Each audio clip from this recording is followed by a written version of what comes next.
इसीलिए अब आप देखिए जो अगले बनने वाले हैं चीफ जस्टिस, अगर ये चीफ जस्टिस रिटायर होते हैं तो मंसूर अली शाह साहब, उनकी तरफ से बड़े स्ट्रॉन्ग बयान आने शुरू हो गए हैं कि हमारी जजमेंट्स को इम्प्लीमेंट करना है। अब ये मैंने 3 दिन से ये सुन रहा हूँ, वो जजमेंट्स के अंदर भी कह रहे हैं, हर जगह पे यही कह रहे हैं कोई और रास्ता नहीं इम्प्लीमेंट करने पर, और हम करवाएंगे। तो अब बात ये है कि जाहिर है कि उन्हें कोई शक है या फिक्र है कि ये शायद उनकी जजमेंट इम्प्लीमेंट ना हो। कौन सी जजमेंट इम्प्लीमेंट ना हो? वो एक ही जजमेंट है जिसके ऊपर सारा कुछ खड़ा है, वो रिजर्व सीट्स की।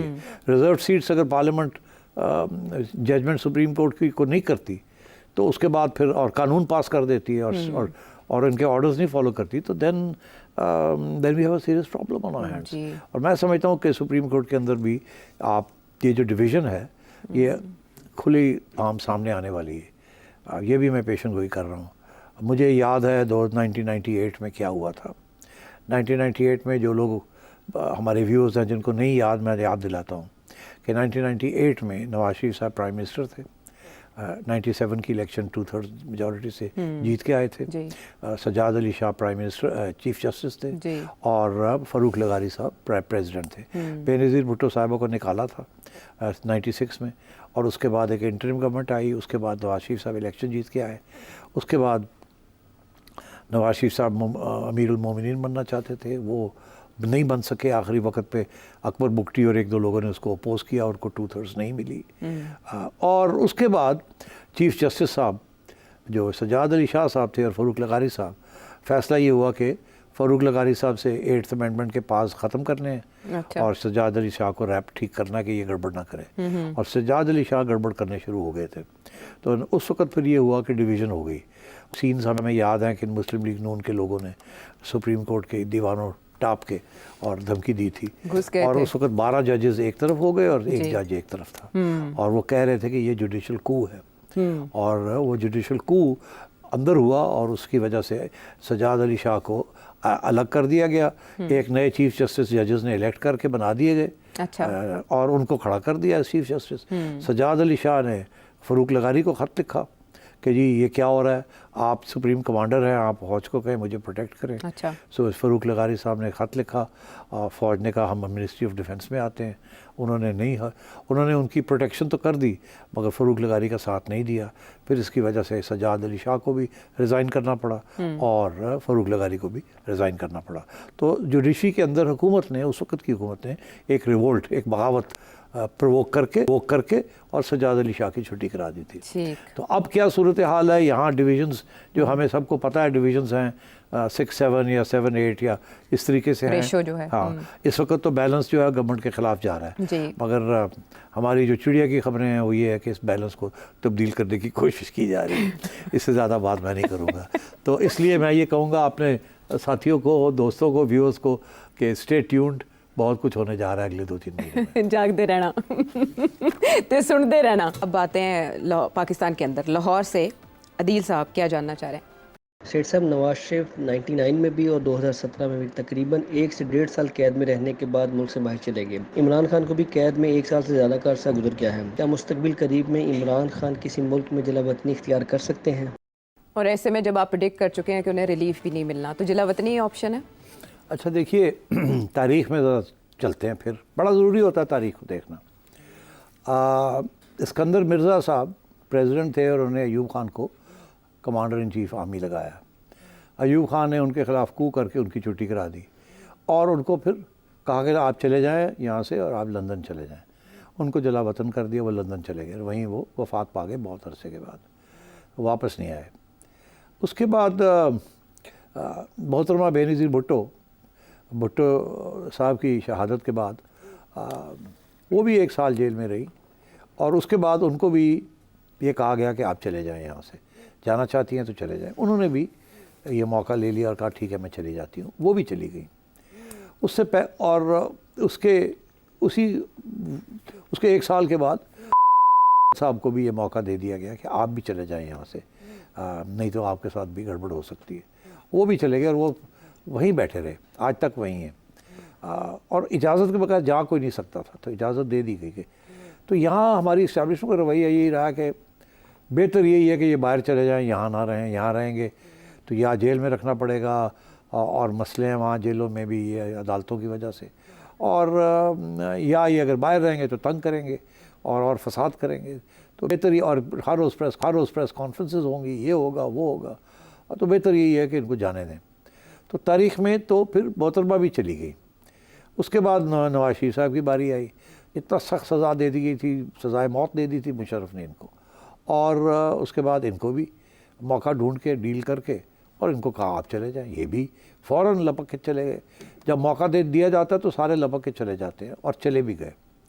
मगर दिलचस्प बात यह है कि मोहतरमा बेनज़ीर भुट्टो भी 4 साल 5 साल बाहर गुजार के जब यहाँ हालात देखे कि अब सही हैं, मौका है, तो वो भी पाकिस्तान 1986 में आफ्टर 4 years और 5 years of exile in London वो वापस आ गई और आई, और बहुत बड़ी हिस्टोरिक रिसेप्शन हुई, और ज़ियाउल हक साहब हिल गए क्योंकि इलेक्शन आ रहे थे आगे। वो और बात है उसके बाद क्या हुआ, मगर वो वापस आ गई। नवाज शरीफ साहब और बेनज़ीर भुट्टो साहब भी वापस आ गए from exile without completing their terms, जब जनरल मुशर्रफ के दिन ख़त्म होने जा रहे थे, और मोहतरमा ने एक डील करके वापस आ गई। और जब वो वापस आ गई, उस वक्त डील ये नहीं थी कि वो वापस आएंगी, डील ये थी कि आपकी पार्टी को इलेक्शन में हिस्सा देने की इजाज़त दी जाएगी, आप लंदन में ही रहें, इलेक्शन के बाद अगर आपकी पार्टी जीतती है तो आप आ जाएं। मगर उन्होंने देखा कि मौका सही है, इस वक्त अफरा तफरी है मुल्क के अंदर, इलेक्शन अनाउंस हो गए हैं, सब कुछ तैयारी है, now is the time to go back, ये कुछ नहीं कर सकेगा, मुझे जेलों वेलों में नहीं डाल सकेगा। तो उन्होंने लपक के जहाज़ पकड़ा और आगे बहुत बड़ी रिसेप्शन उनकी कराची में हुई, और उसके बाद फिर उनके ऊपर 2 असैसिनेशन अटैम्प्ट्स भी हुई, एक कराची में और बाद में जो कामयाब नहीं हुई, और उसके बाद जो इस्लामाबाद पिंडी में जो कामयाब हो गई। तो जाहिर है कि उन्होंने एक अंडरस्टैंडिंग जो थी उसको तोड़ा था।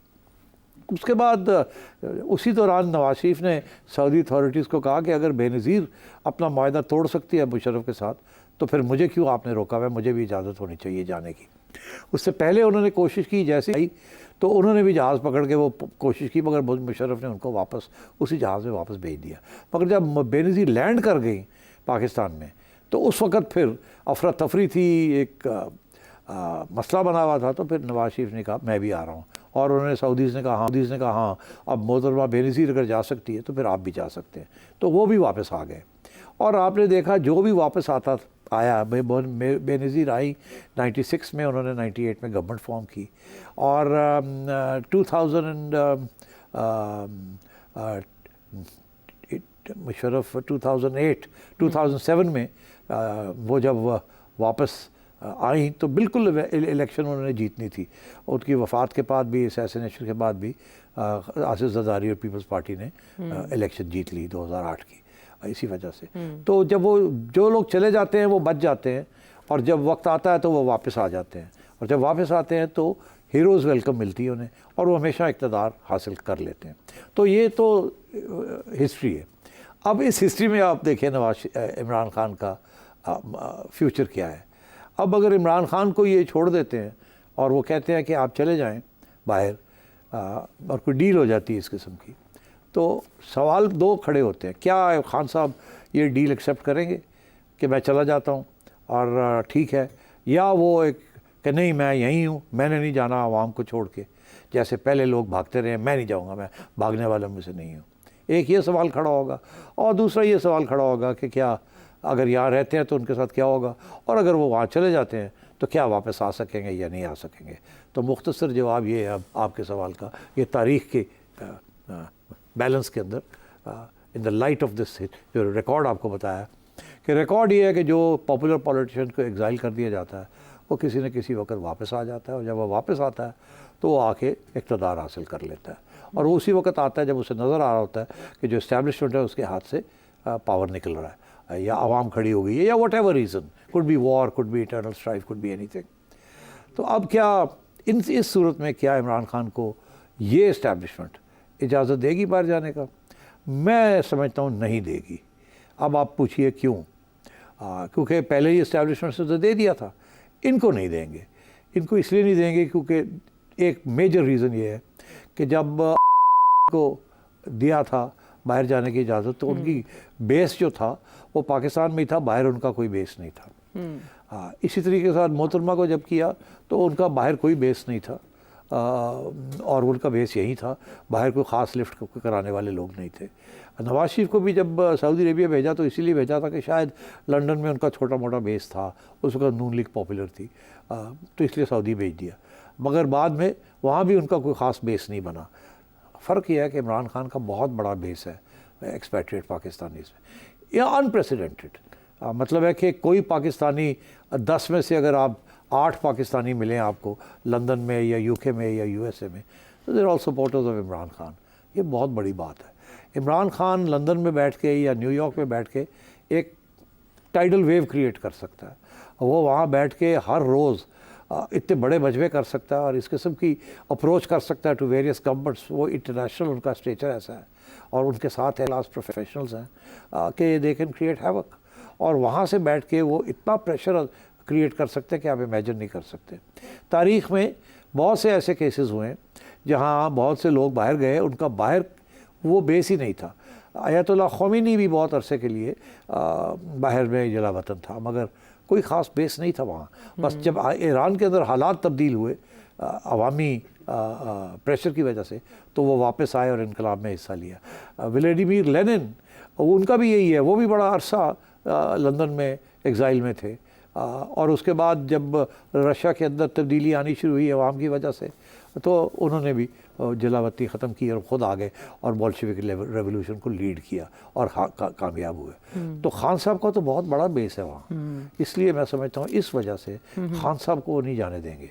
अब आई बात कि जी खान साहब खुद जाना चाहेंगे कि नहीं, अच्छा ये आपको हैरानगी होगी इस बात की, क्योंकि इसी वजह से, क्योंकि उनका बहुत बड़ा बेस है वहाँ और बहुत बड़ा सपोर्ट बेस है। सिर्फ ब्रिटिश कंजर्वेटिव पार्टी के अंदर भी सपोर्ट है उनका और भी बड़ा सपोर्ट है इधर उधर, तो इसलिए खान साहब जो हैं वो जाना चाहेंगे। अब बहुत से लोग हैं वो कहते हैं खान कभी नहीं जाएगा, वो जेल नहीं छोड़ेगा। मैं समझता हूँ खान को आज आप कहें कि जी आप चुप कर जाएं, ये ना करें वो ना करें, इस हुकूमत को कंप्लीट करने दें टर्म, खान फ़ौरन मान जाएगा और खान चला जाएगा और वहाँ जाके मुकर जाएगा और खान वहाँ से हमले करेगा। इसलिए यही तज्ज़िया है इस्टेब्लिशमेंट का भी। ये मेरा तज्ज़िया सिर्फ नहीं है, उन्होंने भी तारीख़ पढ़ी हुई है और उन्हें भी खान के बारे में बहुत कुछ पता है। Khan is not Benazir Bhutto, Khan is not Iskander Mirza, Khan is Khan, जो इस स्टेज पे डटा हुआ है जिस तरीके के साथ और जिस किस्म की वो बातें कर रहा है, इसके बाद उसको फ्री करना इस्टेब्लिशमेंट के लिए बड़ा मुश्किल होगा, अनलेस और ये हमेशा इफ़ बहुत बड़ा इश होता है, अगर आवाम की ताकत इस्टेब्लिशमेंट की ताकत को चैलेंज करे और कामयाब हो जाए फॉर वट एवर रीज़न, तो फिर तब्दीली आ सकती है। मगर क्या यहाँ भी उस किस्म के हालात होंगे जिस किस्म के बांग्लादेश में हुए हैं? ये सवाल ये भी आया एक और है। सवाल है। ये सवाल भी आया ये जब आया है तो फिर बात करें। बेहतर है आपके व्यूवर्स जो हैं वो जो पूछना चाह रहे हैं हम उसी को ऐड कर लें। लेकिन आपने बड़ा अच्छा एनालिसिस दिया कि ये सपोर्ट बेस में कितना फ़र्क होने की वजह से ये थ्रेट मौजूद रहेगा और इसको नाप तोल के रखा गया, देखा गया मेजर करके ख़तरे को। लेकिन इमरान खान साहब ने तो अभी ताज़ा बयान ECL में डालें ताकि मैं भी ना मुल्क से बाहर जा सकूँ, और इससे पहले भी वो ये कहते आए हैं कि वो बाकी लीडर्स की तरह मुल्क छोड़ के नहीं जाएंगे क्योंकि उनके सामने है दीवार पर लिखा हुआ। वापस आते हैं एक ब्रेक के बाद।